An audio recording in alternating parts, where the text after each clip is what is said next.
yeah.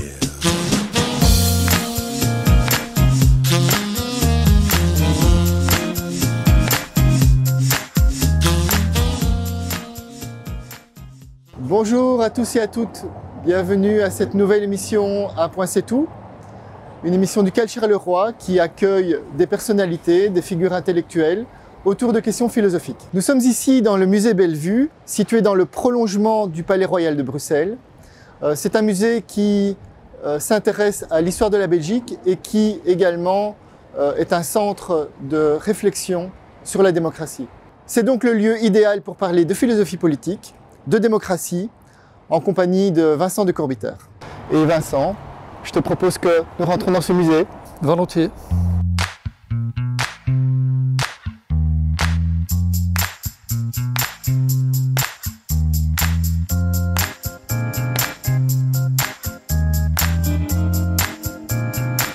Hell yeah.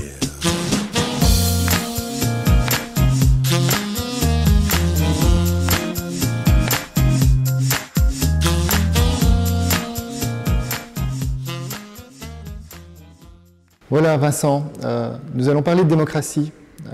Tu connais très bien le sujet et moi, en m'y intéressant depuis quelque temps, je me heurte souvent à une espèce de déception, on pourrait dire une déception structurelle face à cet idéal d'émancipation et de liberté. On sait que la démocratie est inachevée, indéterminée. Et pourtant, nous héritons d'institutions, de règles, de méthodes, mais il subsiste un désenchantement.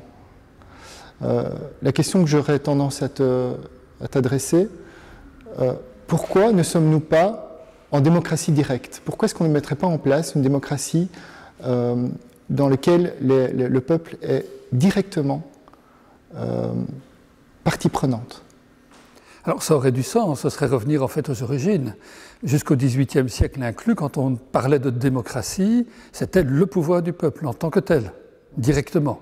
Notamment sur le modèle athénien, le peuple réuni à l'agora, 6 000 ou 8 000 personnes dans le meilleur des cas. On a abandonné ce modèle-là pour des raisons multiples. La première, elle est pratique. Dans des États d'une certaine taille, on n'imagine pas rassembler tout le peuple à un endroit pour délibérer. Autre élément pratique, peut-être encore plus déterminant aujourd'hui, il y a tellement de questions à prendre en considération, il y a tellement d'enjeux, il y a tellement de décisions à préparer, que si on voulait les confier au peuple, il passerait tout son temps, littéralement, à délibérer par groupes différenciés, thématiquement parlant, et puis plus personne ne travaillerait ou plus personne ne vivrait. Cela étant, la raison peut-être la plus essentielle pour laquelle on a renoncé à ce modèle-là, c'est qu'on avait un doute sur la compétence du peuple. Est-ce que le peuple, l'Assemblée, est vraiment le mieux placé pour prendre les meilleures décisions? Pendant longtemps, jusque tard dans le XIXe siècle, même une partie du XXe, l'idée de base c'était que le peuple, il est passionnel, il peut être révolutionnaire, il peut être trop passif, il n'est pas suffisamment informé. Pendant longtemps, il n'était pas suffisamment instruit. En Belgique, il faut attendre la Première Guerre mondiale pour avoir l'instruction obligatoire qui s'impose. Donc, il y a des raisons multiples qui ont conduit à considérer que la démocratie, c'est la démocratie qu'on appelle représentative. Nous élisons, aujourd'hui au suffrage universel pendant longtemps, avec un suffrage réservé à peu près 1% de la population, nous élisons des représentants politiques qui vont, en notre nom, élaborer les meilleures décisions possibles. Et donc, du coup, on a un glissement et un malaise effectivement structurel en démocratie. Démocratie, c'est pouvoir du peuple, c'est le sens étymologique du terme. Et la vie politique démocratique, ce sont les partis politiques et les compromis gouvernementaux. C'est-à-dire des décisions prises sans le peuple, en son nom, mais par d'autres. D'où effectivement la tendance récurrente à dire « remettons le peuple au centre du jeu ». Et aujourd'hui, il y a une série de propositions, alors qui restent modeste parce qu'on n'imagine pas faire l'économie de cette démocratie représentative, parlement, gouvernement, des professionnels de la politique, pour les raisons que j'ai dites. Il y a trop de choses à débattre et trop difficiles, trop complexes pour les confier toutes au peuple. Mais on pourrait injecter, en Belgique comme dans d'autres pays, des éléments de démocratie directe. Le plus connu, c'est le référendum, ou la consultation populaire. On fait voter au suffrage universel sur un sujet bien déterminé, généralement un choix par oui ou par non. Vous êtes d'accord ou vous êtes en désaccord. On sait qu'en Suisse, par exemple, ce système de la votation est très ancré, il y a une véritable culture du référendum. Et dans les pays où c'est bien installé, ça fonctionne. Plusieurs fois par an, on a des référendums plutôt bien préparés, avec une campagne, des débats médiatiques, un travail de réflexion dans l'opinion publique. Pourtant, c'est peu mobilisé en Belgique, en France, par exemple. Alors en Belgique, le référendum, c'est anecdotique. Oui, alors en Belgique, le référendum, c'est-à-dire la décision finale confiée au peuple, est considérée comme interdit par la Constitution parce qu'elle ne le prévoit pas. Ce qu'on peut pratiquer, ce qu'on pratique à l'échelle des régions et des communes, ce sont des consultations populaires. C'est la même chose, on vote au suffrage universel, mais le dernier mot revient aux décideurs politiques qui peuvent éventuellement ne pas suivre l'avis majoritaire de la population. Ça n'est pas inscrit dans nos coutumes. On sait qu'au niveau national, ça risque de ne pas bien fonctionner parce qu'on a la prédominance numérique de la partie flamande du pays, 60% de la population. Sur une série de sujets, on pourrait voir la Flandre décider pour l'ensemble de la Belgique. Et puis il y a le souvenir, je ne vais pas y revenir dans le détail, de la consultation populaire en 1950 sur le retour du roi Léopold III à ses pouvoirs constitutionnels. Globalement, on a voté pour le retour du roi, mais l'opposition était tellement forte, y compris dans la rue, en particulier en Wallonie, que finalement il était empêché de revenir au pouvoir. Donc ça n'est pas dans les traditions belges. En France, le référendum existe dans la Constitution, est utilisé de temps en temps. On se souvient du traité européen de 2005. Le problème du référendum, c'est qu'il faut encore voir si après ça les décideurs politiques le mettent vraiment en œuvre. En 2005, Pays-Bas, France votent par référendum contre le traité constitutionnel européen. On finit par adopter le traité de Lisbonne, qui est un copier-coller. Au Royaume-Uni, en 2016, référendum sur le Brexit, majorité favorable à la sortie de l'Union européenne. On a vu tout un temps d'hésitation et les longues années nécessaires pour effectivement suivre l'avis de la population qui apparemment aujourd'hui au Royaume-Uni est majoritairement favorable au contraire au maintien dans l'Union européenne. Mais c'est trop tard. Donc il y a aussi sur le référendum un doute pour les questions très complexes sur la qualité de la réponse. Est-ce que véritablement les citoyens vont répondre au terme d'un débat rationnel, apaisé? Ça dépend des sujets. Oui, on utilise souvent les sondages et ils s'avèrent quasiment tout le temps faux. Oui, ils n'ont pas de valeur prédictive. Tout à fait. Mais on peut s'arrêter un peu sur le référendum. Et donc, si on va plus loin dans le référendum et on se dit, OK, ça peut être une solution de démocratie, disons, directe, est-ce qu'il n'y a pas des garde-fous, est-ce qu'il n'y a pas des précautions à mettre en place pour que un référendum soit vraiment valide et effectif? Parce que quand on pense au Brexit, on se dit, oui, il y a du gâchis derrière. Quand on pense au traité européen de 2005, il y a du gâchis. Il y a eu énormément de fautes et d'erreurs. Et maintenant, les Français, clairement, se sentent trahis par ce référendum. Et ils ont raison de se sentir trahis. Les Français, en tout cas, qui à l'époque avaient voté contre le traité constitutionnel, se sentent trahis. Donc, il y a effectivement le problème de principe.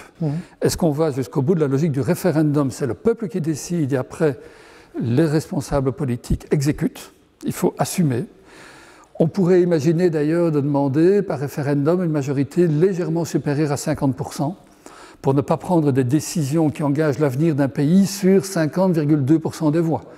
Par exemple, 55 est un seuil pas extrêmement élevé, mais qui crée déjà une vraie différence entre les deux blocs de votants. Si c'est 55-45, on peut considérer qu'il y a une tendance clairement majoritaire. L'autre grand problème, je parlais des questions de la compétence, est-ce que le peuple va voter en ayant une bonne connaissance du dossier, c'est donc le choix des sujets. Dans beaucoup de pays qui pratiquent le référendum, on écarte par la loi certains sujets. Par exemple, souvent les questions fiscales, parce qu'elle est demandée en clair au peuple, est-ce que vous voulez payer tel ou tel impôt, c'est risqué d'avoir une réponse négative pour des raisons un peu discutables. Cela étant, en Suisse, on a il y a quelques années, par référendum, sous la poussée des populistes, dû décider du maintien ou pas de la taxe qui finançait la radio-télévision publique. Et certains ont eu vraiment très peur que la majorité du peuple suisse décide, mais non, on se débarrasse de cette taxe, tant pis pour cette radio-télé publique, moi je fais des économies.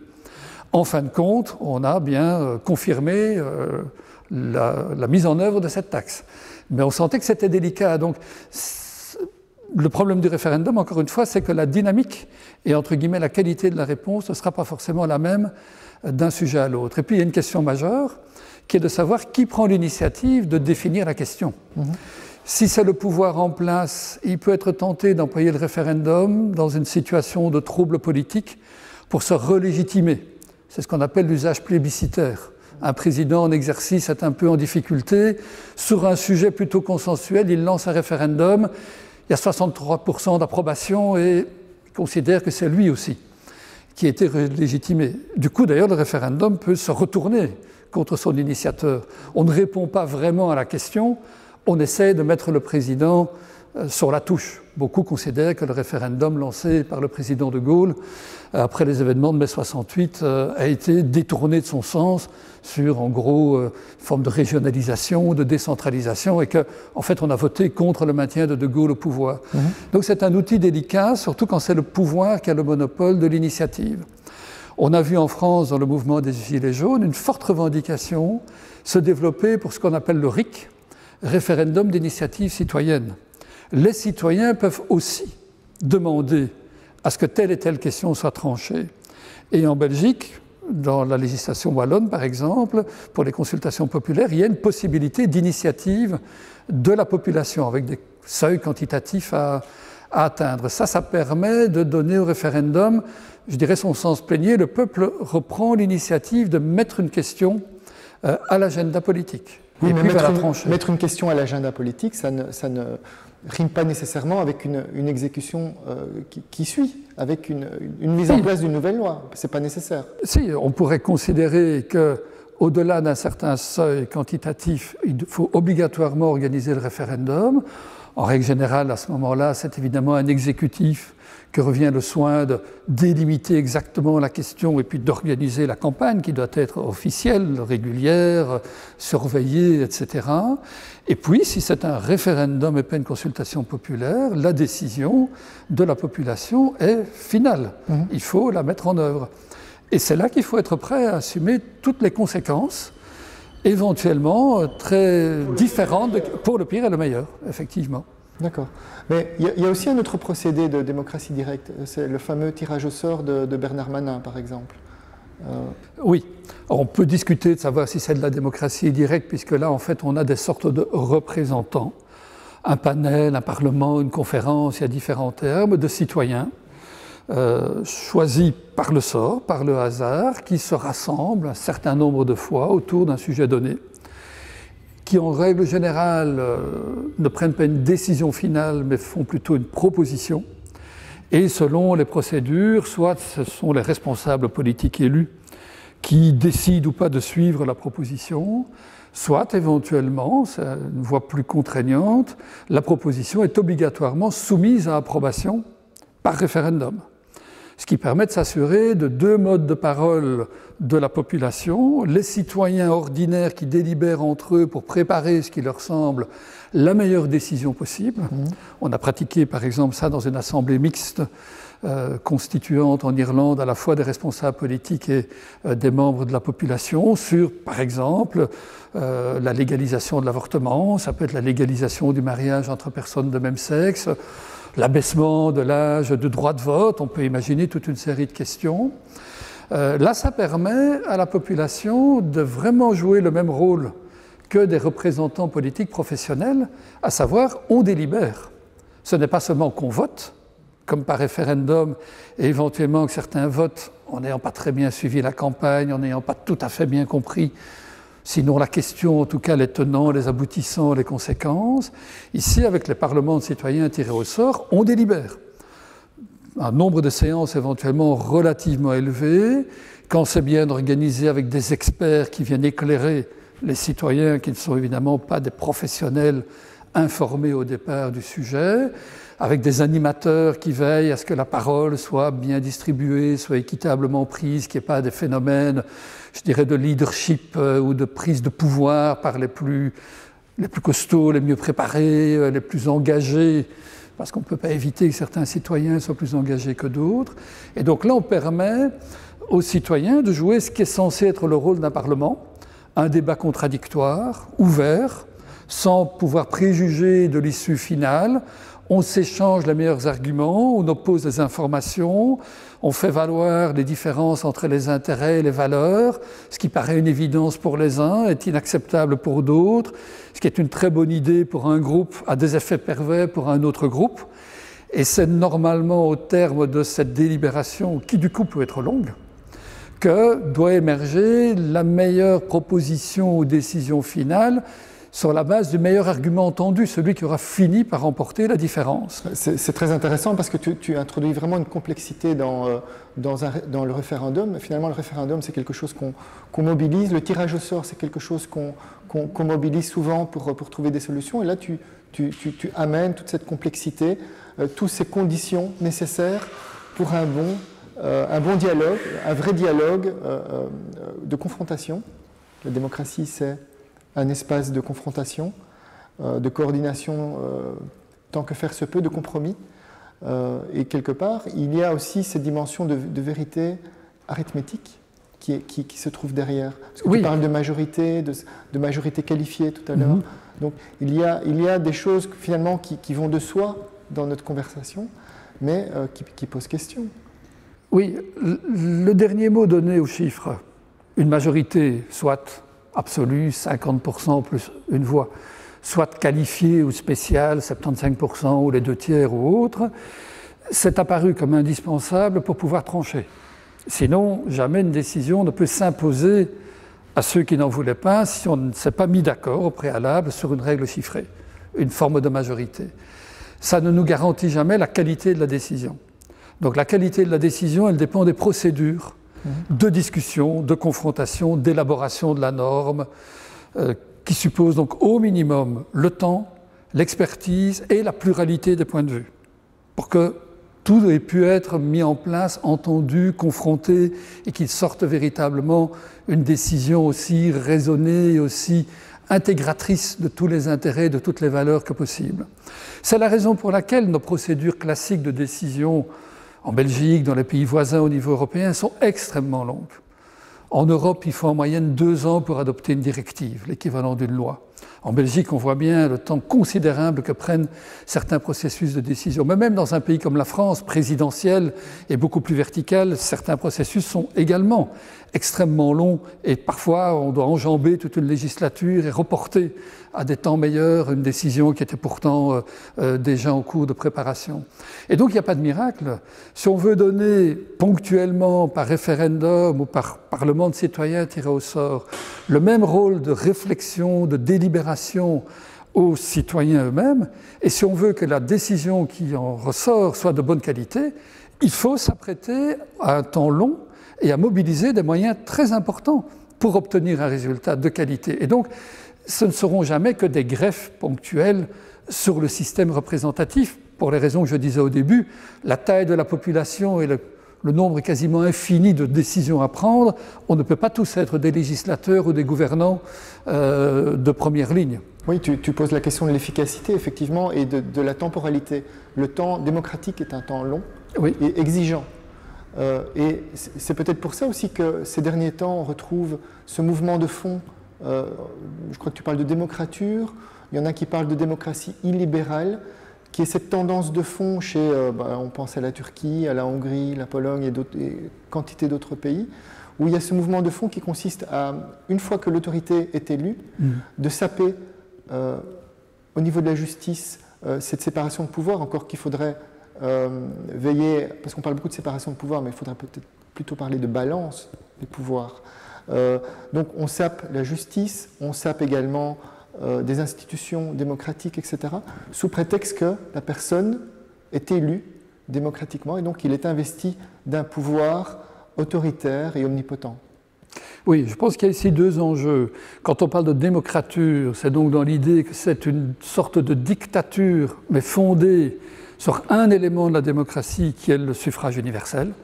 C'est depuis un certain nombre d'années la Hongrie, la Pologne, de manière plus évidemment marquée, la Russie de Poutine, la Turquie d'Erdogan.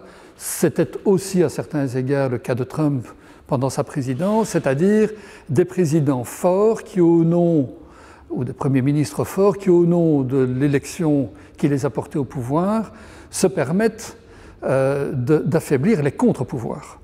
La presse, la justice, le Parlement, le droit d'association, de manifestation, etc. Donc là, on a un glissement vers la dictature, vers l'affaiblissement de tout ce qui permet d'équilibrer les pouvoirs et d'éviter qu'on ait un véritable autoritarisme qui se met en place. Dans la plupart des pays démocratiques, la menace majeure est peut-être moins cette démocrature, cette tendance vers la dictature, que ce qu'on a vu avec un certain nombre de pays qu'on appelle plutôt du populisme, c'est-à-dire tout en respectant plus ou moins, je dirais, les contre-pouvoirs, des personnalités élues qui considèrent que l'élection leur donne une totale légitimité, quels que soient les choix que ces personnes posent. C'est fétichiser le moment du vote et considérer que puisque je suis porté au pouvoir par le peuple, je suis l'expression parfaite du peuple et tout ce que je ferai sera légitime, c'est ce que le peuple veut. Quand Trump a fait son discours d'investiture après son élection, c'est ce qu'il a affirmé. Le peuple est maintenant au pouvoir aux États-Unis. Alors que c'était un président doté de pouvoir constitutionnel qui allait exercer l'autorité, pas le peuple, et en plus un milliardaire qui était tout sauf représentatif de l'Américain moyen. Mais il jouait sur cette mythologie de l'élection. Puisque vous m'avez porté au pouvoir, je suis la traduction ou l'incarnation de vos volontés. Or, on est souvent élu par une courte majorité des votants ou des votes valablement émis. On n'est jamais élu, aujourd'hui au XXIe siècle, dans les vraies démocraties, par une majorité de la population. Je quitte les États-Unis. Emmanuel Macron, en 2017, est élu président de la République au deuxième tour. Au premier tour, quand tout le monde était en concurrence, 24% des votes valablement émis. 18 et quelques % des inscrits. Tout le monde ne vote pas en France, il faut s'inscrire. Je n'ai pas calculé, rapporté à la population adulte, on doit être sans doute à 14% de la population adulte. Il devient président de la République avec une personne sur 7 qui voulait vraiment que ce soit lui plutôt que n'importe quel concurrent. Sur une base pareille, vous n'êtes pas légitime, quel que soit votre choix. Et vous l'êtes encore moins parce que le vote ne dit absolument pas ce que le peuple veut. Le vote, c'est un acte purement formel sur un certain nombre de choix. Vous faites une sélection et vous dites « je veux ce parti ou cette personne ». Et on additionne les votes et par la règle quantitative, c'est tel parti ou telle personne qui accède au pouvoir. Ça ne vous dit pas ce que voulaient ceux qui ont porté la personne au pouvoir. Si vous voulez l'exprimer sur votre bulletin de vote, il est annulé. C'est illégal de dire « je vote pour un tel parce que je veux qu'il défende les ouvriers ou au contraire les patrons ». On ne sait pas quelles sont les volontés des électeurs. On peut faire des sondages sortis des urnes et en fait il apparaît qu'il y a une multiplicité de motifs, parfois contradictoires entre eux, qui portent un même parti ou une même personne au pouvoir. Et en plus, en cours de route, ce parti ou cette personne bénéficie de ce qu'on appelle l'indépendance des élus. Il n'y a pas de mandat impératif, on ne peut pas contraindre quelqu'un à suivre un programme ou à honorer ses promesses. L'élu peut prendre la meilleure décision, celle qu'il juge la plus pertinente, qui peut être éventuellement en contradiction avec ses engagements, ou n'avoir rien à voir avec ce dont on a parlé en campagne électorale. Mais alors mettons en place le mandat impératif. Et donc à ce moment-là, les décisions que vous prenez n'ont pas de légitimité par le vote. Il y a une légalité. Il faut évidemment respecter le pouvoir constitutionnel, mais il n'y a pas de légitimité au sens de concordance avérée avec les volontés populaires. Oui, mais donc allons-y, mettons en place ce mandat impératif, puisque ça permettrait alors aux gens d'être rassurés, de se dire, ben voilà, si cet élu ne respecte pas le programme, ne respecte pas ce pourquoi j'ai voté pour lui, ben, on le dégage purement et simplement. Effectivement, mandat impératif accompagné de ce que tu évoques, le droit de révocation des élus s'ils ne respectent pas le mandat. Ça s'est pratiqué à une certaine échelle sous l'Ancien Régime, disons en gros avant la Révolution française. Toutes les constitutions démocratiques ont abandonné le mandat impératif et même le proscrivent, le refusent très explicitement, déjà sous la Révolution française, pour une raison simple, c'est qu'avec des mandats impératifs, aucune décision ne peut être prise. Parce qu'il y aura plusieurs mandats impératifs sur la même question qui vont coller au basque de différents représentants qui vont représenter différents types d'intérêts ou de groupes ou de valeurs. Et quand ils vont délibérer pour se mettre d'accord, chacun va dire « moi je ne peux pas accepter ta proposition ou même un compromis, j'ai un mandat impératif qui me lie. Et si j'accepte ton compromis, je vais être révoqué par mes mandants qui vont dire « tu n'es pas assez radical, nous voulions ça et rien d'autre ». Le mandat impératif n'est pas praticable. Il n'est praticable que dans une société complètement homogène, ou bien dans une société d'ordre ou de statut où on a des blocs bien délimités, comme les corporations d'Ancien Régime ou les trois ordres, noblesse, clergé, tiers état, et où chacun va jusqu'au bout défendre sa spécificité, puis on laisse le roi arbitrer. Dans une société comme la nôtre, le mandat impératif n'est pas praticable sous sa forme, je dirais, légale. Par contre, on pratique un équivalent spontanément dans le chef de la société civile, c'est-à-dire que des citoyens s'organisent pour la cause ou bien sont déjà organisés en groupe de pression, en association, et ils vont sans cesse intervenir dans le débat public. Avant que les décisions soient prises, ils vont manifester, ils vont faire des grèves, ils vont faire des pétitions, ils vont éventuellement même pratiquer de la désobéissance civile, ne pas respecter la loi pour bien se faire entendre et pour dire sur tel enjeu, nous voulons ceci, vous avez promis ceci. Il est essentiel de tenir compte d'une hiérarchie des priorités. Il faut faire passer le climat avant l'économie. Il faut faire passer aujourd'hui, dans la crise sanitaire, la santé mentale ou l'équilibre social et économique avant simplement les précautions purement sanitaires, etc. Ce ne sont pas des mandats impératifs au sens strict, mais c'est une manière pour le peuple d'utiliser ses droits fondamentaux, ses libertés, pour essayer d'orienter la décision finale. Et à mes yeux, ça fait partie intégrante du fonctionnement démocratique. La démocratie ne peut pas être un simple chèque en blanc laissé aux gouvernants. Il faut évidemment qu'ils aient le monopole des décisions constitutionnellement adoptées.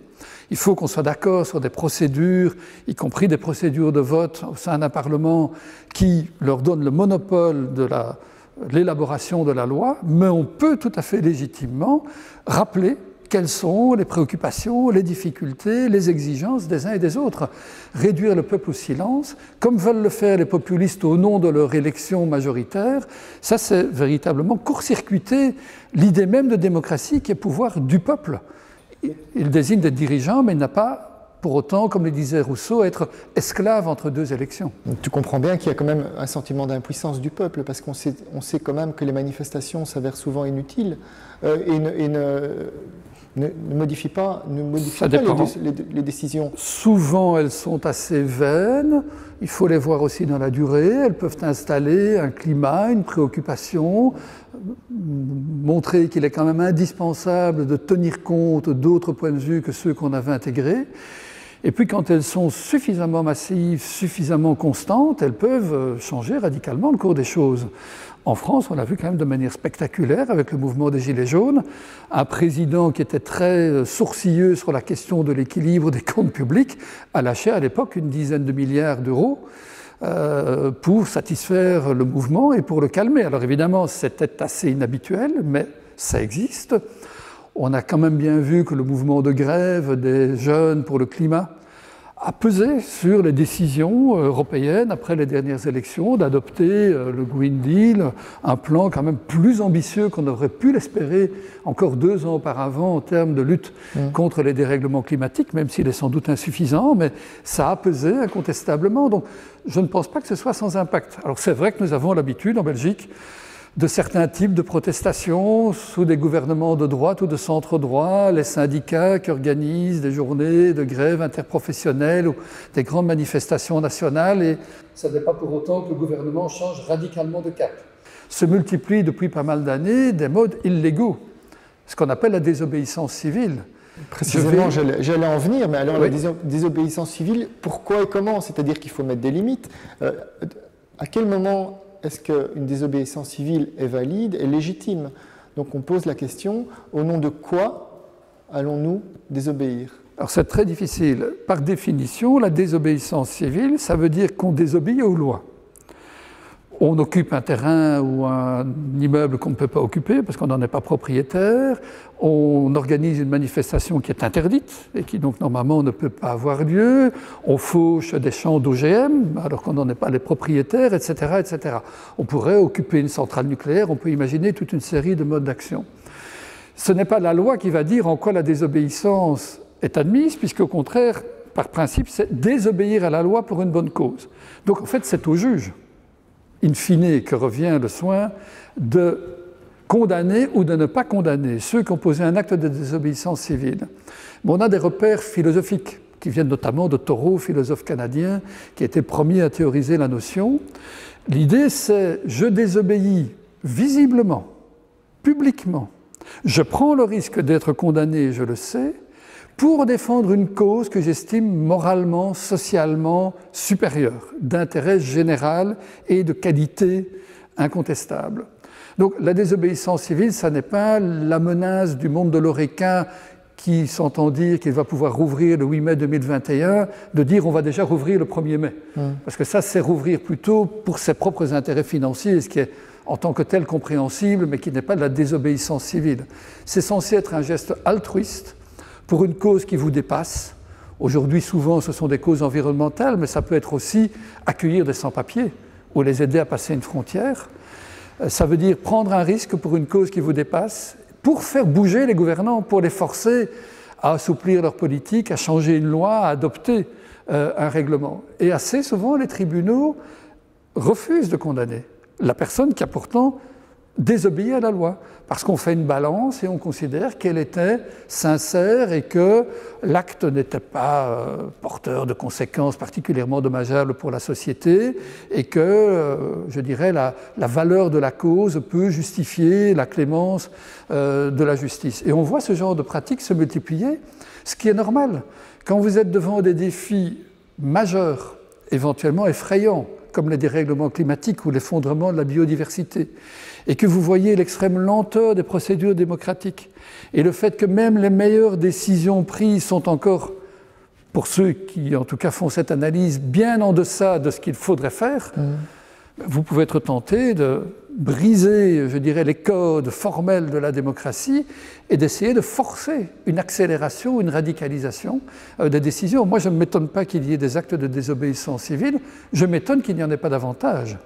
Et notamment de la part de parties particulièrement précarisées ou fragilisées de la population, qui sont souvent les plus passives et qui seraient celles qui auraient le plus de raisons de pratiquer la désobéissance civile pour attirer l'attention sur leur sort. Je ne peux pas m'empêcher de penser aux lanceurs d'alerte et le sort oui, que leur réservent fait partie aussi du jeu. Les nations et même l'Europe. C'est-à-dire qu'on a ici des gens qui pratiquent de la désobéissance civile, on peut le dire.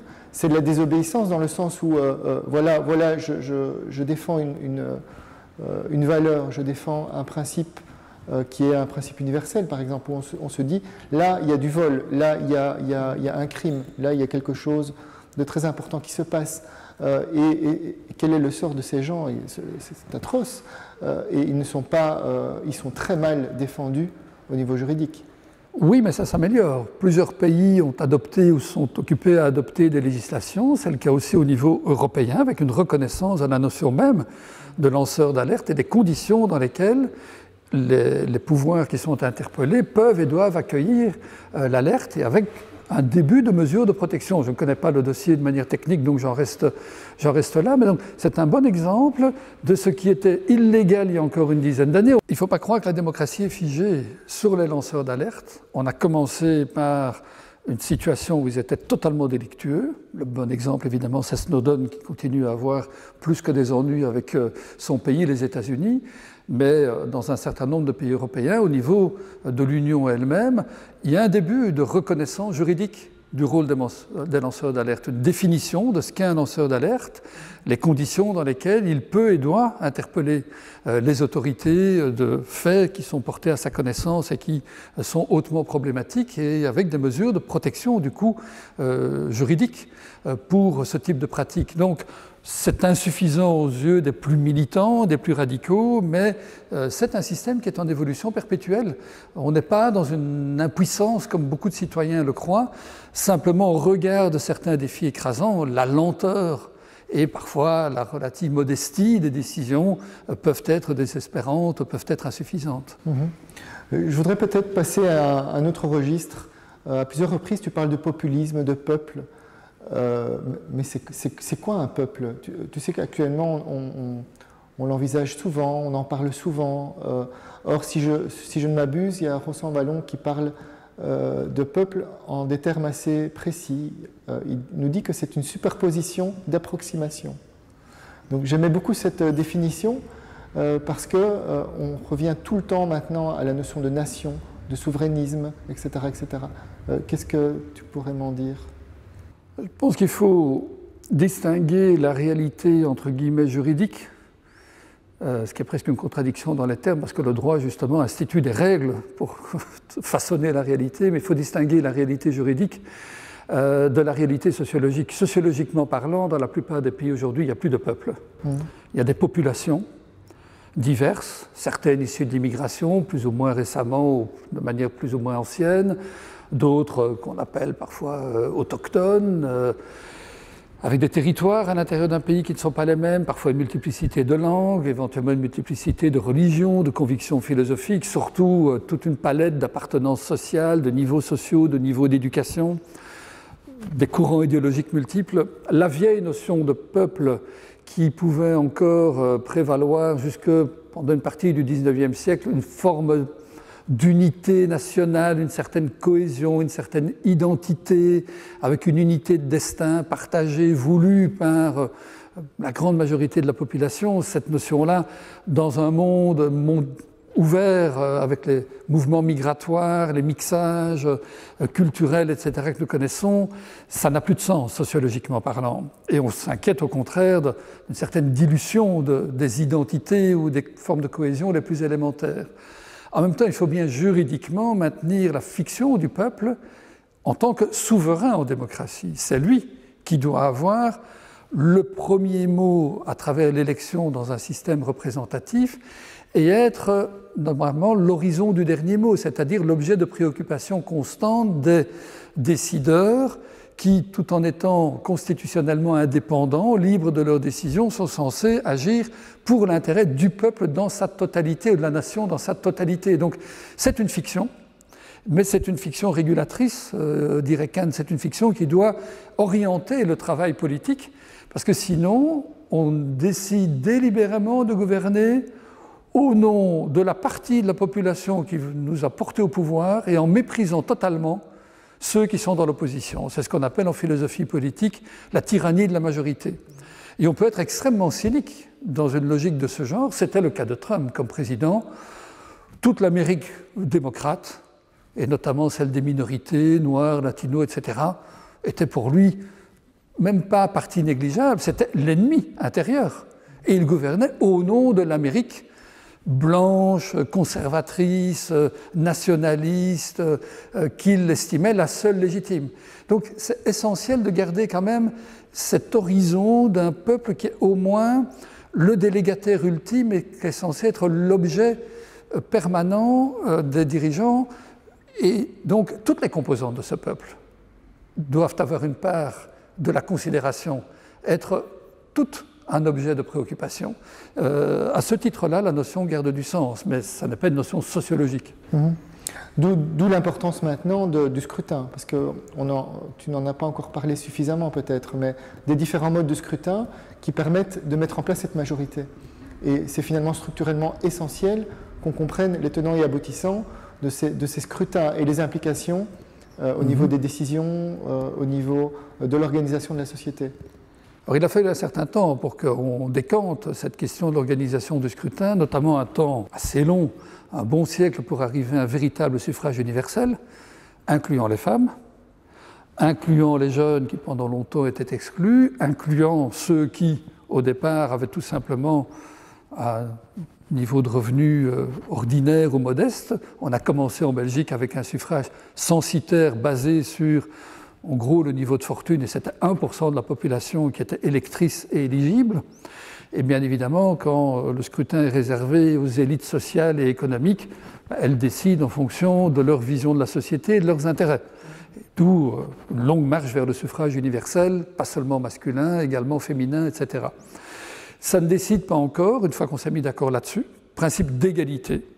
Ça rejoint ce qu'on disait sur le peuple. Toutes les composantes du peuple doivent être prises en compte à égalité. Donc tout le monde a le droit de vote.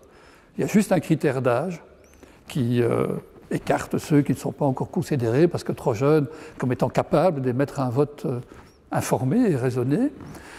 Universalité du scrutin et puis plusieurs techniques. Alors en gros, pour simplifier, suffrage proportionnel ou suffrage majoritaire.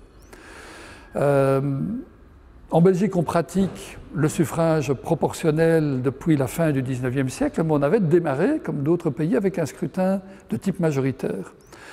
Pour simplifier, le scrutin majoritaire, je prends la forme la plus simple, britannique ou belge à l'origine, ça veut dire que dans chaque circonscription, il y a un représentant qui sera élu.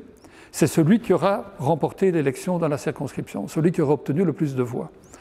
On a pratiqué ça en Belgique avec un suffrage universel, masculin, tempéré par le vote plural. Certains avaient plusieurs voix au lieu d'une. On a pratiqué ça en 1894.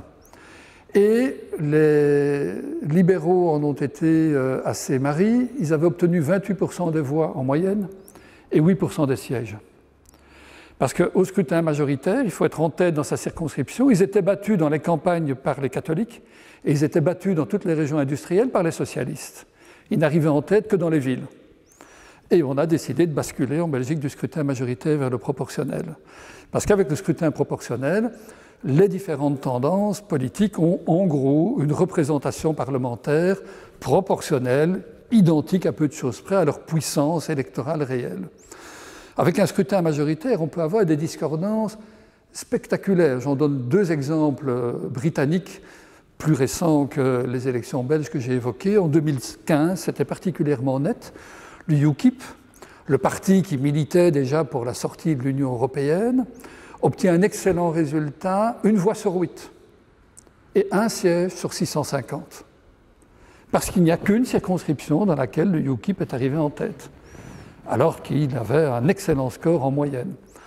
Autre élément frappant, en Écosse, à l'intérieur donc des élections législatives britanniques, le Parti nationaliste écossais, indépendantiste, obtient 56 sièges sur 59, avec à peu près 50% des voix. Dans presque toutes les circonscriptions, il arrive en tête.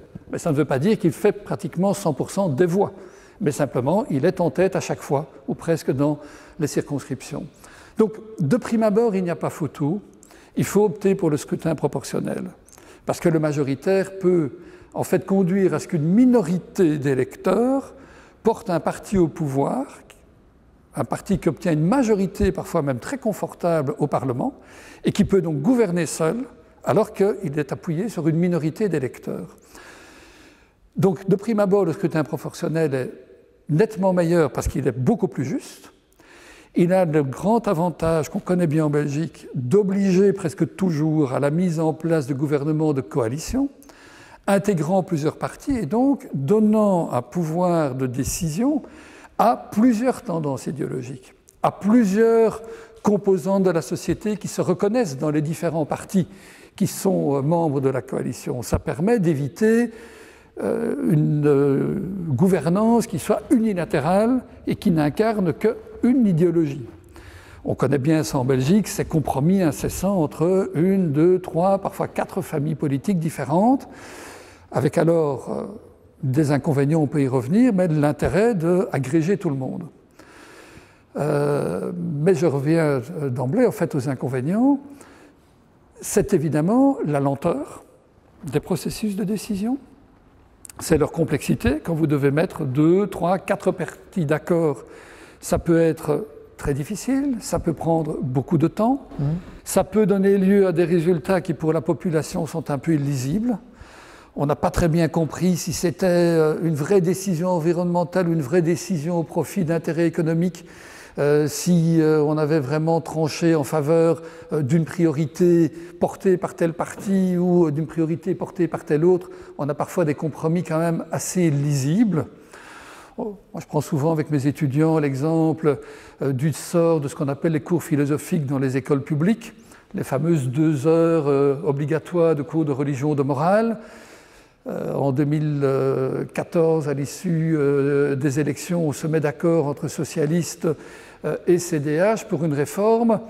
Les socialistes voulaient qu'on supprime purement et simplement ces cours pour 2 heures de cours de citoyenneté. Le CDH voulait qu'on les maintienne. Que fait-on? 1 heure de philosophie et citoyenneté et 1 heure de religion et de morale. Et la quasi-totalité des profs disent que c'est un très mauvais système. C'est un cauchemar organisationnel. Voilà. En tout cas, bon, mais ça, c'est typiquement un compromis à la belge. Et il n'y avait que 2 partis. Rappelons-nous qu'il a fallu plus de 400 jours pour mettre un gouvernement fédéral en place après les élections de 2019. Donc, on a ce problème de la longueur, on a le problème de la lisibilité des décisions, On a pris au gouvernement fédéral il n'y a pas longtemps, on a adopté un compromis autour des voitures de société, il fallait verdir, les rendre plus écologiques. À partir de 2026, elles seront forcément toutes électriques, mais on maintient quand même le système des avantages fiscaux pour les voitures de société. Jusque 2026, elles peuvent être diesel ou essence. Bon, c'est peut-être un excellent compromis, mais ça n'est pas d'une limpidité folle. Et puis il y a un autre problème majeur, qui est que les citoyens, curieusement, se sentent dépossédés de leur vote. Pourtant, leur vote a été pris en compte. Tous les votes ont contribué à façonner le Parlement et les rapports de force politiques, et donc à dessiner les coalitions gouvernementales possibles. Les votes ne sont pas perdus dans le scrutin proportionnel. Ils vont s'additionner au profit d'un parti et déterminer s'il a 2, 10 ou 20 députés. Alors que dans le scrutin majoritaire, tous ceux qui n'ont pas voté pour le candidat arrivé en tête voient leur vote en quelque sorte annulé. Il n'y a que le candidat arrivé en tête qui est élu dans la circonscription et donc tous les autres ont voté pour rien. Mais le problème de dépossession dans le scrutin proportionnel, j'y reviens, c'est que vous votez, vous configurez un parlement avec tous les autres citoyens et puis vous avez une sorte de deuxième tour informel où les électeurs n'ont rien à dire, où les partis négocient entre eux pour mettre en place la coalition qui leur paraît la meilleure. Et c'est la première critique, qu'on adresse, c'est-à-dire oui. C'est une particratie. C'est une particratie. Vous avez mis en place une coalition que je trouve monstrueuse. Moi, j'ai voté pour la gauche et mon parti de gauche, il est en coalition avec la droite, où je considère qu'il ne fallait surtout pas intégrer les écologistes, ou bien vous n'avez pas intégré les écologistes et je juge que c'est un scandale. Certains trouvent qu'une coalition droite-gauche, on connaît la formule célèbre de Loreton Collings, c'est contre nature. Donc pourtant, là, il y a un sentiment de dépossession des citoyens qui voient les partis politiques décider de la configuration de la majorité gouvernementale qui peut, on a connu ça récemment en Belgique, ne porter au pouvoir, par exemple, que des partis qui ont tous reculé aux dernières élections, oui. Mais qui, en additionnant leurs sièges, forment malgré tout une majorité. Souvent, en fait, on configure des gouvernements, je dirais, assez centristes, qui allient des tendances de droite, des tendances de gauche, des écologistes, mais pas. S'il y avait plusieurs partis écologistes d'un certain poids, on prendrait les moins radicaux, ceux qui sont les plus compatibles avec les autres partis. Ça permet, comme je le disais, d'agréger plusieurs aspirations populaires, ce qui est très positif. Mais ça veut dire que si tout le monde a vu une partie de ces revendications prises en compte, ou presque tout le monde, personne n'est totalement satisfait. Un compromis, par principe, ça n'est jamais la réponse complète à la demande de qui que ce soit, puisque c'est un compromis, puisqu'il a fallu abaisser le niveau d'exigence des uns pour faire une place à l'exigence des autres. Ça devient un système, c'est un système dingue. On parlait de complexité tout à l'heure. On a les Français qui veulent plus de proportionnel, oui. Et les Belges qui veulent plus de majoritaire. Globalement, il semble effectivement que périodiquement en Belgique, certains aimeraient peut-être un scrutin un peu plus majoritaire, qui fait que les déplacements de voix au terme d'une élection, qui vont porter tout à coup telle tendance au pouvoir, sont là suivis des faits. Tout à coup, le Royaume-Uni rebascule un peu plus vers la droite que vers la gauche, c'est la droite qui gouverne. Idem dans l'autre sens. Bon, on l'a vu alors clairement en France, avec même une force jusque-là inconnue, et un candidat inattendu, Macron, qui parvient à obtenir à la fois une majorité présidentielle pour lui-même, mais aussi une majorité parlementaire pour le soutenir. Et une vraie alternance. Et une vraie alternance. Mais évidemment avec le risque, du coup, d'une gouvernance plus unilatérale, qui n'intègre pas tout le monde, puisque, au contraire, c'est un homme seul et un parti qui, presque à lui seul, soutient le président et donc qui gouverne en fonction de ses priorités. Je suis persuadé qu'on ne parviendra jamais à se mettre d'accord sur le meilleur système électoral. Ils ont chacun leurs avantages et leurs inconvénients. C'est peut-être au contraire toute la beauté de la démocratie, c'est de permettre aussi de respecter les règles que l'on s'est données au départ. Oui, avec peut-être simplement la nécessité dans certains pays de se demander si la tradition historique qui les a façonnés est toujours la bonne.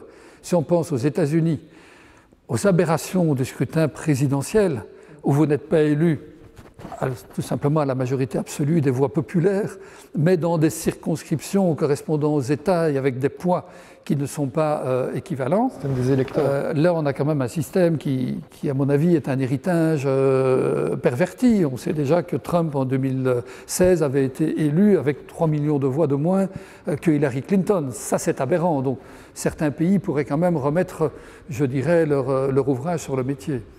J'aurais une dernière question à te poser. Personnellement, je suis très inquiet sur l'état d'exception. Actuellement, certains parlent de dictature sanitaire ou de virocratie et du fait qu'on ne respecte plus les procédures démocratiques. Quel est ton avis sur la matière ? Alors, il est incontestable qu'on n'a pas respecté, qu'on ne respecte toujours pas les procédures démocratiques, notamment la place que le Parlement et que la loi sont censés occuper dans les processus de décision. Ça, je n'ai aucun doute et personnellement, je me suis réjoui évidemment de voir qu'un certain nombre d'intellectuels, pas seulement des professionnels du droit, se sont inquiétés depuis pas mal de mois dans la société civile, des associations, etc., de cet état de fait. Je ne vais rien essayer d'ajouter à tous ces plaidoyers qui sont très très bien charpentés. J'en profiterai plutôt pour évoquer d'autres facettes. D'abord, je pense que les gouvernants étaient tout de même dans leur rôle, dans un premier temps, quand ils ont mis entre parenthèses des procédures ordinaires, parce qu'on ne demande pas seulement en démocratie que les élus respectent la volonté des électeurs telle qu'elle est susceptible ou supposée de s'exprimer à travers les urnes. Je l'ai dit tout à l'heure, en fait, on ne sait pas quelle est la volonté qui sous-tend le vote. Et surtout, si on a adopté le principe de l'indépendance des élus, c'est pour qu'ils puissent prendre des décisions qui ne soient pas le reflet de volonté populaire, mais qui soient éventuellement des nécessités pour le bien de la nation. Alors, c'était évidemment une conception de la démocratie un peu élitiste et pas toujours innocente sur le plan social. Le bien de la nation s'est longtemps confondu avec les intérêts des couches supérieures, économiquement et socialement parlant. Mais en tant que tel, ça fait partie du rôle des dirigeants de pouvoir aller au-delà de ce que le peuple pourrait exprimer si on le sondait, par exemple, et de prendre des décisions éventuellement impopulaires au nom d'un véritable intérêt général. Et de ce point de vue, l'intérêt sanitaire devait primer lors de la première phase de la pandémie. Pour moi, il n'y a pas de doute. La mortalité montait en flèche, on n'avait pas encore les moyens de protection, on connaissait très mal le virus et les bonnes manières de s'en prémunir. Et d'ailleurs, à l'époque, on n'a pas d'emblée contesté les mesures, la rapidité de l'adoption des mesures, et on a vu des partis qui ne soutenaient pas le gouvernement à l'époque en place et qui étaient aux affaires courantes, lui accorder la confiance pour une bonne partie de ces partis autres et même des pouvoirs spéciaux. Donc ce volet-là, pour moi, n'est pas problématique. Ce qui est problématique, évidemment, c'est la durée pendant laquelle on est resté fondamentalement dans ce régime-là, même si les pouvoirs spéciaux s'étaient achevés, on n'avait toujours pas une loi encadrant les arrêtés royaux et le Parlement était objectivement, fondamentalement sur la touche. Donc il faut distinguer les phases. Par ailleurs, moi je considère qu'il y a une autre facette qui est particulièrement préoccupante et dont on parle moins, qui est le déficit d'efficacité. Si on veut maintenir une adhésion à la démocratie, il faut que les pouvoirs élus soient considérés non seulement comme de bons reflets idéologiques des volontés populaires, mais aussi comme des gouvernants professionnels à la hauteur de cette liberté qu'ils ont et qui prennent les bonnes décisions et qui les mettent en œuvre efficacement et rapidement. Le moins qu'on puisse dire, c'est qu'en Belgique, comme dans de nombreux pays, sur les masques, sur les tests, sur les mesures sanitaires qui restent aveugles et sectorielles, l'efficacité n'y est pas. Or, c'est un critère fondamental pour maintenir une véritable adhésion. Et par ailleurs, il y a un point qu'on n'a pas du tout abordé, et c'est l'occasion d'en parler. En théorie, dans les purs du XVIIIe siècle, notamment hérité de Montesquieu, mais pas seulement, on a un équilibre des différents pouvoirs législatifs, exécutifs, judiciaires. Un parlement qui légifère et qui contrôle le gouvernement, l'exécutif, chacun avec son indépendance, et le judiciaire qui doit être indépendant, qui ne peut pas être mis sous pression. Ce que toute la crise du Covid nous a bien montré, c'est que la réalité, on le sait depuis longtemps, mais c'est encore plus flagrant, c'est que le Parlement n'est pas l'organe qui peut potentiellement s'opposer au gouvernement ou qui le contrôle. C'est l'organe législatif avec le gouvernement qui prépare en fait en Belgique 90% à peu près des lois, et le Parlement fonctionne non pas selon une dynamique d'opposition, de surveillance du gouvernement, mais selon une dynamique majorité-opposition. Et ce qui se passe de plus significatif pour moi dans notre situation de pandémie, c'est que quand enfin le gouvernement a été forcé par la pression des intellectuels, mais aussi de la justice, d'élaborer une loi qui cadrerait les futures mesures sanitaires contraignantes, on a vu l'initiative de la loi être prise par le gouvernement, comme d'ordinaire. C'est la ministre de l'Intérieur qui a commencé à en assurer la rédaction. On a vu que cette loi n'accordait quasiment pas plus de pouvoir au Parlement en situation de crise, et qu'en plus, les partis de la majorité fédérale s'apprêtaient manifestement à soutenir cette loi. Ils ont déposé un certain nombre d'amendements qui, pour certains, ont été pris en compte, mais globalement, ils n'ont pas décidé de faire des difficultés au gouvernement quant au projet de loi qu'il élaborait. Par contre, ce sont les partis de l'opposition qui, eux, ont critiqué, et critiquent encore, ce projet de loi. Mais par définition, l'opposition, elle est minoritaire, sauf cas particulier de gouvernement lui-même minoritaire au niveau du Parlement, mais c'est rare. Donc, le principal opposant aujourd'hui au pouvoir des partis dans une majorité gouvernementale, ce n'est pas le Parlement ou ce n'est pas l'opposition. Parce que la majorité des parlements soutient le gouvernement et ceux qui sont à même de le critiquer ou d'essayer de faire contrepoids sont minoritaires. En fait, le contrepoids majeur dans nos démocraties à la puissance de tel ou tel parti qui est dans un gouvernement, ce sont les autres partis qui sont dans le gouvernement. C'est entre eux qu'il y a des jeux d'opposition, de confrontation, d'équilibre, l'obligation de nouer des compromis ou de passer d'être donnant-donnant, éventuellement de qualité douteuse. C'est souvent opaque, on est d'accord. Et c'est parfois assez opaque. Parfois, on a l'impression que la décision, ça n'est pas la meilleure décision sur un dossier, mais c'est un dossier sur lequel on a donné satisfaction à tel parti, en échange du fait qu'il va laisser sur un autre dossier un autre parti obtenir essentiellement satisfaction. Et donc, on se retrouve devant une pratique de la démocratie dans tous les pays, ça n'est pas du tout propre à la Belgique, qui ne correspond pas à l'épure, qui met en fait fondamentalement le Parlement dans un rôle subordonné. Il y a une prééminence écrasante de l'exécutif qui ne cesse de croître, qui veut donc dire que quand on dit c'est le Parlement qui doit élaborer la loi parce que ce sont nos représentants, ce n'est généralement pas lui qui l'élabore, et quand le gouvernement l'élabore, la majorité gouvernementale a plutôt tendance à soutenir cette loi. Et en fait, à l'intérieur du gouvernement qui élabore la loi, on a des tractations entre partis qui sont in fine tranchées par les présidents de partis en bureau politique. Et pourquoi pas ? En fait, on le sait bien, en Belgique, plus encore que dans d'autres pays, les vrais détenteurs du pouvoir politique, ce sont les partis. Ce sont eux qui se présentent aux élections. La quasi-totalité des listes sont des listes de partis. C'est à eux que les électeurs s'identifient plus ou moins bien, et c'est à eux qu'on remet les clés. Mais le problème, c'est que ces partis ont une existence constitutionnelle assez faible, un mode de fonctionnement qui est plus transparent qu'à d'autres époques, mais qui ne l'est pas totalement. On a des indiscrétions par la presse de ce qui s'est dit et décidé au bureau du lundi de tel ou tel parti, mais ça n'a évidemment pas la transparence, le caractère public d'un débat parlementaire. On ne sait pas s'il y a un poids prééminent de telle personnalité, de tel ministre, de telle fédération provinciale ou autre, et ces partis ne rendent pas directement des comptes en tant, je dirais que machine partisane aux électeurs. Ils rendent des comptes au terme d'une législature, au sens où ils vont s'engager dans la campagne électorale en défendant leur bilan ou en critiquant la majorité sortante et en prenant des engagements. Et donc ça rejoint la remarque que je faisais, je crois, dès le début. Démocratie, c'est pouvoir du peuple, mais l'ordinaire de la vie politique et de ce que les médias en reflètent, ce sont ces décisions des partis et ces compromis gouvernementaux. Et donc c'est normal que le peuple se sente troublé en se disant « mais quelle est ma part ?» Ah oui, je vote. Oui, tous les 4 ans, tous les 5 ans, tous les 6 ans, je vote. On se rappelle le mot de Rousseau, donc entre chaque élection... Le peuple anglais est esclave, il n'est rien. Exactement.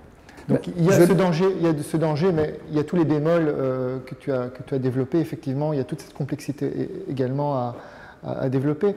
Je rajouterais encore à cette suspicion légitime, ce manque de transparence, on ne peut pas s'empêcher de penser également aux lobbies qui s'introduisent à tous les échelons du pouvoir. Donc c'est quelque chose de très préoccupant.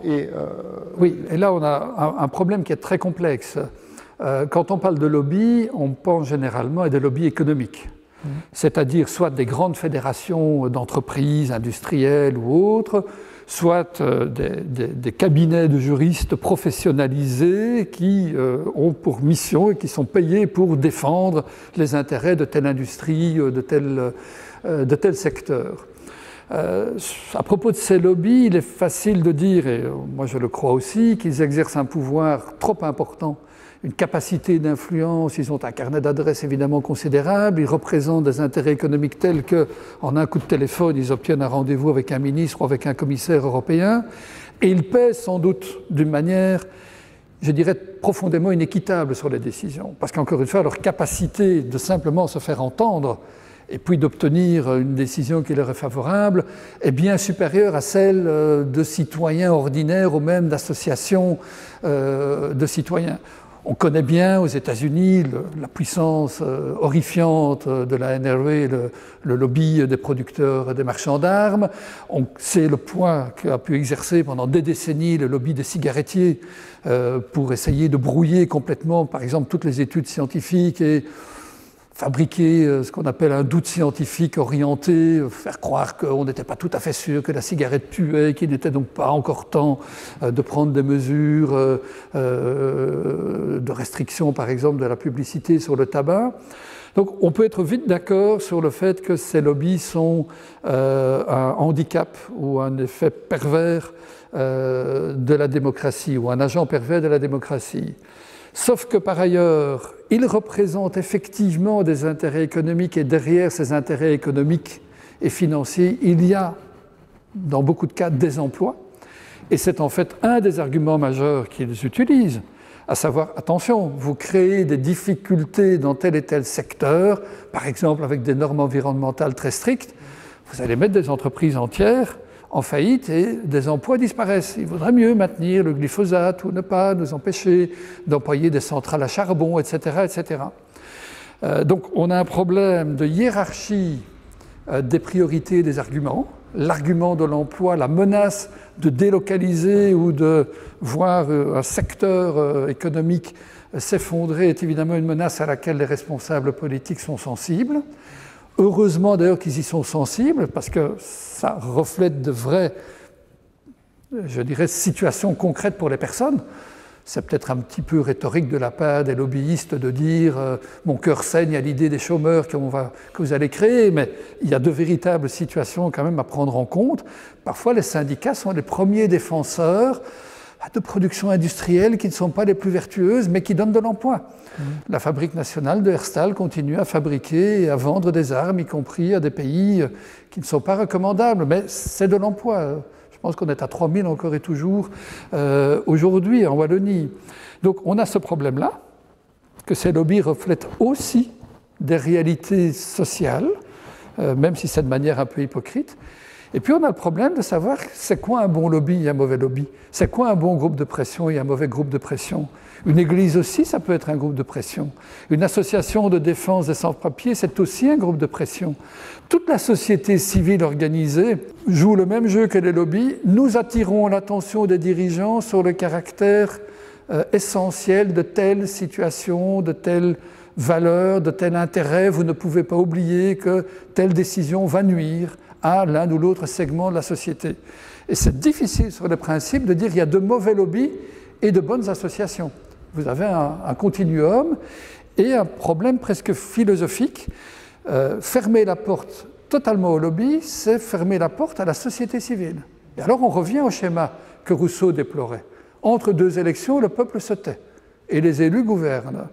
Je pense qu'il vaut mieux une société civile active et qui s'exprime, et alors des mesures de limitation et de transparence du pouvoir des lobbies. On en a adopté quelques-unes au niveau européen, il y a un répertoire, ces lobbies sont censés, si je ne me trompe, mettre publiquement en évidence les rendez-vous qu'ils obtiennent auprès des commissaires européens. Alors ça ne nous dit pas encore ce qui se passe dans le secret de la discussion. C'est déjà un début. On se rend compte qu'on a un vrai problème, on commence à réguler, trop peu. Je pense surtout que le poids des lobbies est très préoccupant quand les enjeux sont majeurs et que l'argument économique et social à la fois est fondamental et ne peut pas être le dernier argument. Sur les questions climatiques ou d'environnement, si on fait toujours primer l'argumentation des lobbies sur le plan économique et social, on n'avance pas. Or, on sait que la menace environnementale est au moins aussi importante pour l'avenir de l'humanité que la question simplement de la distribution des emplois. On peut être très inquiet quand on voit déjà le temps que ça a pris pour le problème des cigarettes et toutes ces manipulations scientifiques. Oui.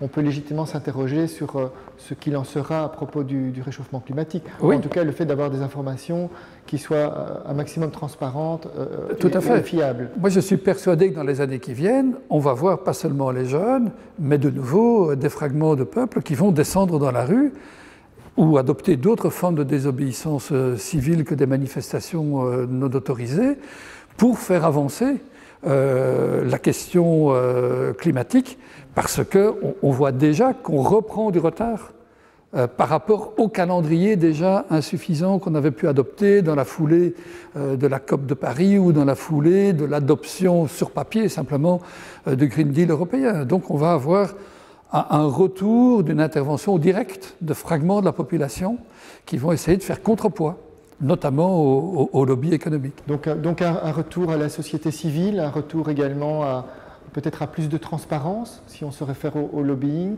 remettre en place des procédures de démocratie directe pour que la démocratie reste quand même efficace. Il y a plein de sujets vraiment complexes et intéressants à traiter. Il y a en tout cas une double aspiration de la population à être plus directement partie prenante. Alors ça peut être malgré tout par l'intermédiaire de parlements de citoyens tirés au sort, ou si c'est un référendum d'initiative citoyenne, ça ne veut pas dire que chacun pousse au référendum, ou même que chacun vote, mais l'idée que ce ne sont pas seulement les professionnels de la politique et les partis qui ont toutes les ficelles. Ça, l'aspiration à ce que les citoyens aient une voix, je dirais, formelle dans les processus de décision, elle est aujourd'hui manifeste et c'est de nouveau. Ce qui n'est pas nouveau, c'est cette implication plus spontanée de la société civile qui conteste, qui revendique, qui emploie ses libertés fondamentales pour faire pression. Ça existe depuis toujours, c'est fondamental que ça reste constitutionnellement possible et que donc les constitutions garantissent bien toutes ces libertés d'expression, d'association, de manifestation. Et c'est indispensable pour équilibrer, je dirais, avoir un jeu triangulaire entre partis politiques, lobby et expression plus spontanée des citoyens. Merci Vincent. Je pense qu'il faut en terminer là. C'est un vaste sujet, un débat incessant et permanent. Et donc, je suis très heureux d'avoir partagé ce moment avec toi. Merci pour l'invitation. C'est bien d'avoir du temps pour parler de ce sujet qui est forcément très complexe. Ben voilà, c'est pour ça que cette émission est née. Et donc, on souhaite vraiment que cette émission soit le lieu d'un espace démocratique, d'un espace de conversation et éventuellement de contestation. Merci à tous et à toutes pour avoir suivi cette émission. Pour cette 4e émission déjà, à très bientôt.